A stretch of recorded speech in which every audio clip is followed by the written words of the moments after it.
네, 현재는 스타링크 서비스가 초기 단계에 있는데 이제 향후 서비스가 이제 고도화돼서 완성 단계에 이르게 되면 지구상에 있는 많은 장비들이 이제 스타링크에 연결이 되어서 원격으로 제어할 수 있는 상황이 오게 됩니다.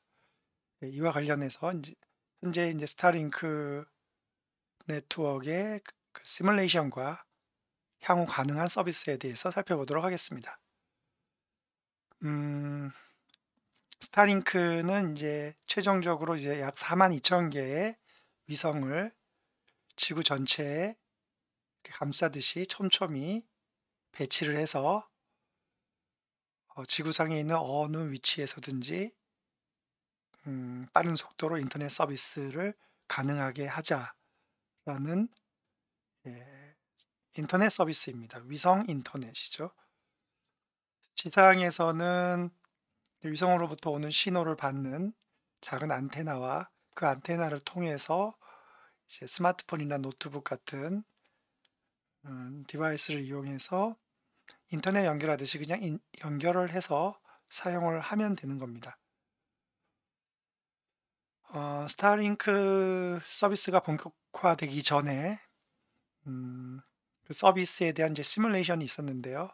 그중에 이제 하나를 살펴보면 지구상에 총 24 개의 궤도를 설정을 하고요. 각 궤도에 66 개의 위성을 배치를 합니다.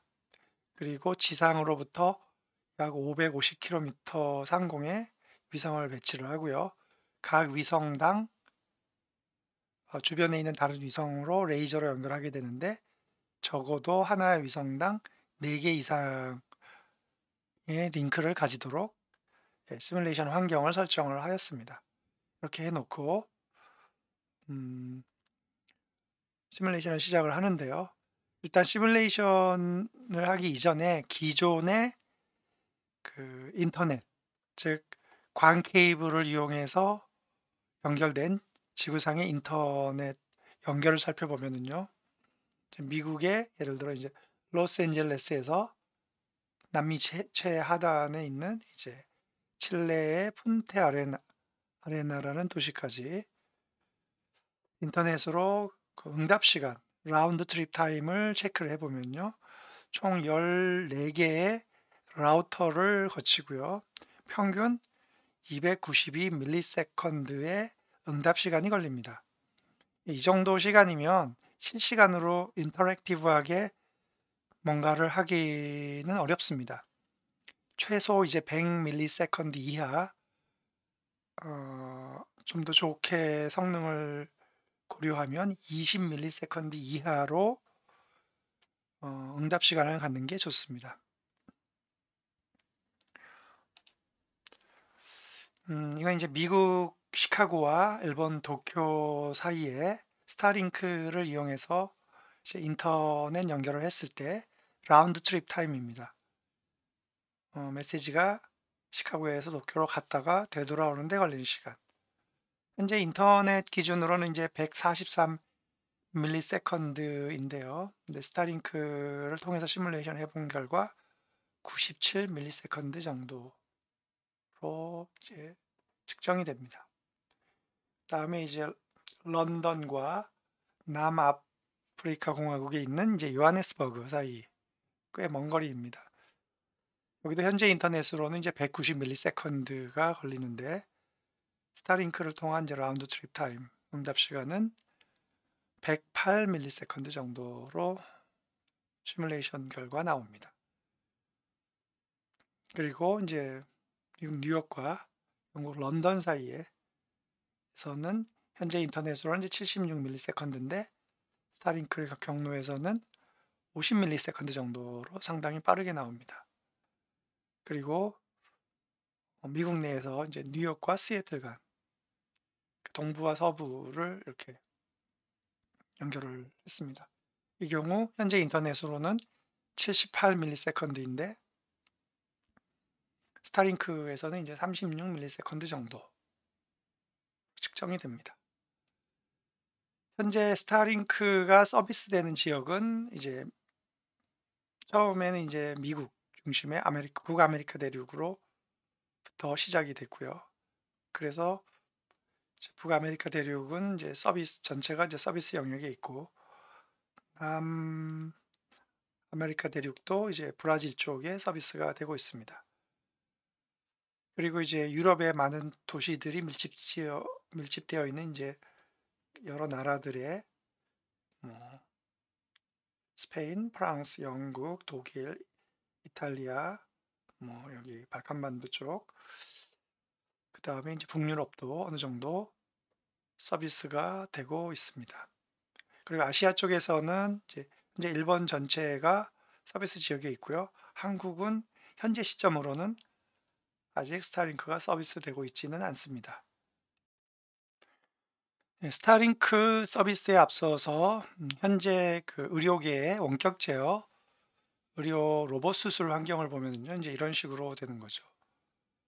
물론 이제 의사가 직접 환자의 몸에다 수술을 할 수도 있지만, 이제 사람은 이제 손 움직임이 뭐 이렇게 항상 정확한 건 아니죠. 컨디션에 따라서 조금 다를 수도 있고, 뭐 나이가 들거나 뭐 전날 잠을 못 잤거나 마신 술이 아직 덜 깼거나 등등 여러 가지 이유로 수술이 매번 할 때마다 이렇게 최상의 환경으로 수술이 이루어지지는 않습니다.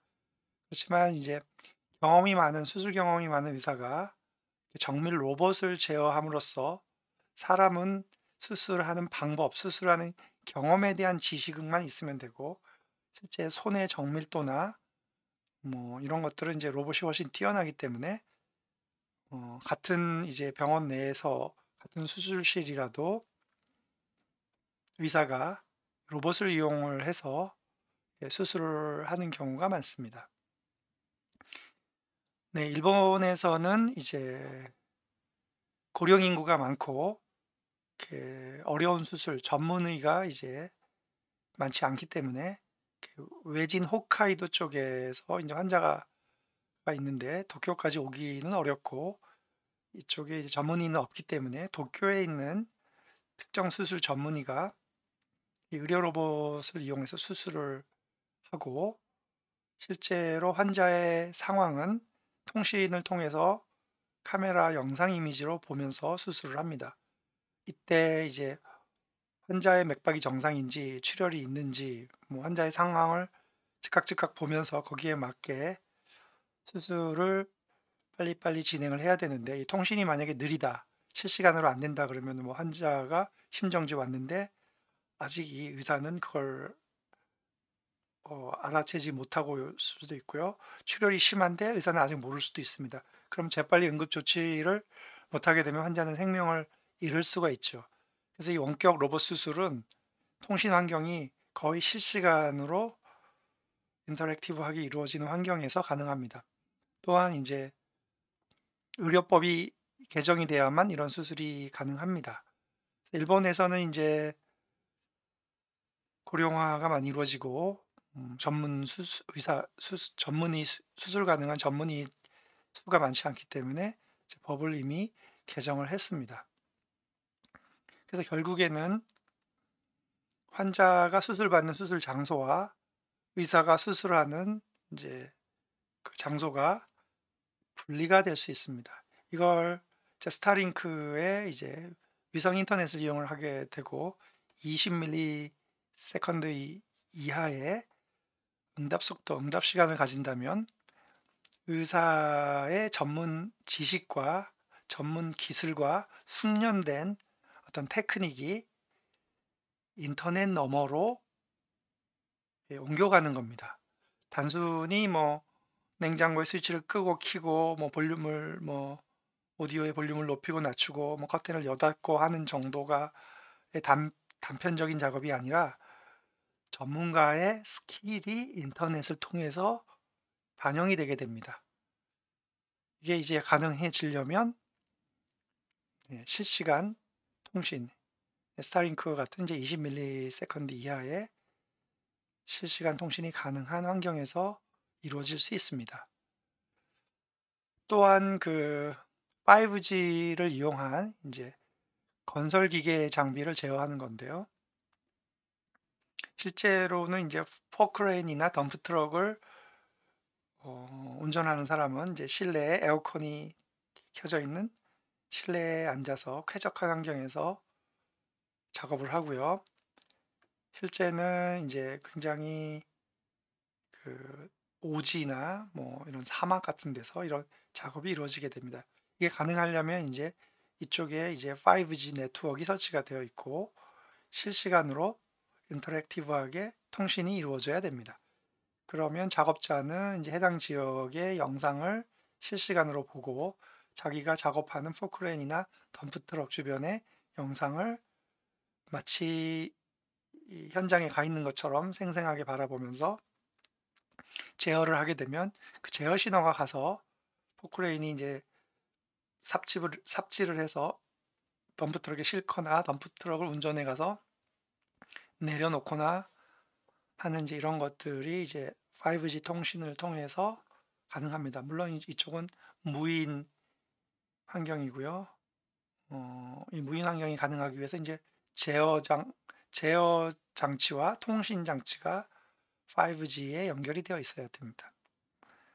이제 사우디가 이제 요즘 네옴시티라고 하는 이제 사우디에 있는 사막에 초현대적인 이제 도시를 건설을 하겠다라고 해서 프로젝트를 시작을 했습니다.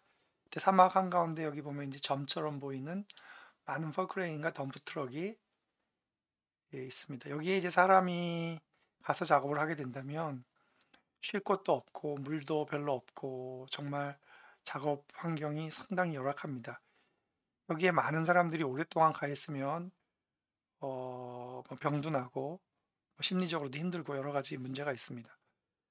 물론 이제 네옴시티가 잘 건설이 돼서 이와 같이 이제 푸르른 나무가 있고 초현대적인 이제 건물들이 들어서서 쾌적한 환경이 이루어진다면 뭐 살기 좋은 곳이 되겠지만 작업을 하는 동안 건설하는 동안은 굉장히 열악한 곳입니다.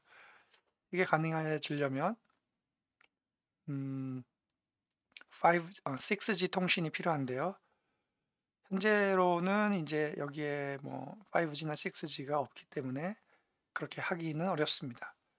근데 앞으로 이제 나사의 시나리오를 보면은요. 지구 주위를 감싸고 있는 이제 스타링크 위성을 통해서 지구에서 이 위성을 경유해서 달에 통신을 환경을 만들 수 있습니다. 뭐 지구와 달이 그렇게 많이 떨어져 있지 않기 때문에 달 주변에도 통신 위성을 이렇게 올려 놓고 지구에서부터 신호가 달 근처에 통신 위성에 가서 통신 위성은 이제 달 표면에다가 빔을 쏴서 전파 빔을 쏴서 통신을 하게 되는 거죠. 그러면 처음에는 이제 달에다가 뭐 건설 장비 포크레인이든지 덤프 트럭이든지 로켓에 실어서 갖다 놓고 물론 이제 경유나 가솔린 같은 걸로 동작할 수는 없습니다. 덤프 트럭이나 뭐 포크레인이 어 이제 배터리 기술이 발전함에 따라서 이제 태양광으로 충전되는 이제 배터리로 동력을 사용하는 그런 장비들을 갖다 놓고 음 사람은 지구에서 포크레인이나 덤프 트럭을 조종을 하는 겁니다. 예. 스타링크와 달의 이제 통신 위성을 통해서. 뭐 문제가 될 소지가 좀 있으면 일부의 극히 제한된 사람만 달에 상주하면 됩니다. 일반적으로 많은 사람들이 갈 필요가 없고 지구상에서 이제 많은 전문가들이 자기의 스킬이나 재능을 가지고 달 건설에 참여를 할 수 있게 됩니다. 일본의 나사라고 불리는 이제 작사에서도 유사한 프로젝트를 이제 계획을 하고 있는데요.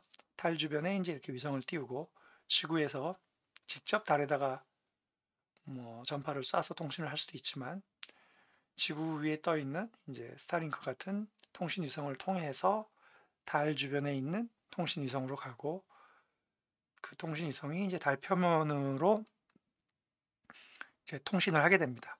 그래서 이제 그림을 조금 보면 이런 식이죠. 달 주변에 있는 통신 위성이 있고 지구 주변에 있는 통신 위성이 있고 그걸 통해서 이제 달 주변의 통신 위성으로 이렇게 연결이 되는 거죠. 그래서 결과적으로 이제 보면은 달 위에 있는 특정 이제 장비 기계가 지구에서 제어가 되는 겁니다. 이게 가능해진다면 이제 향후 달에 어 인간이 살 수 있는 어떤 이제 기지, 은신처를 건설을 하게 될 때 스타링크 같은 이제 위성과 연결이 가능한 이런 식으로 위성과 연결이 가능한 중장비들을 갖다 놓고 사람은 물론 없습니다. 그리고 지구에서 실내의 쾌적한 환경에서 예 이 장비들을 제어해서 집을 짓고 뭐 도로를 건설하고 하는 일을 할 수 있습니다. 이 장비들 주변에 이제 카메라를 달아서 실시간으로 이제 영상을 보면서 제어 신호를 보내서 장비를 제어를 하게 됩니다. 이게 이제 스타링크 6G 인터넷이 이제 우주 인터넷으로 확장이 되면서 이제 우주 IoT 서비스가 됩니다. 사실 이제 IoT는 단순히 사물을 연결하는 건데요. 이런 환경은 인터넷 오브 스킬이라고 부릅니다. 전문가들이나 숙련된 장인들의 경험이나 어떤 재능이 인터넷을 타고 원격에 심지어 이제 뭐 달이나 화성까지도 음 사람이 가지 않고 그쪽에서 작업을 할 수 있게 된다라는 거죠.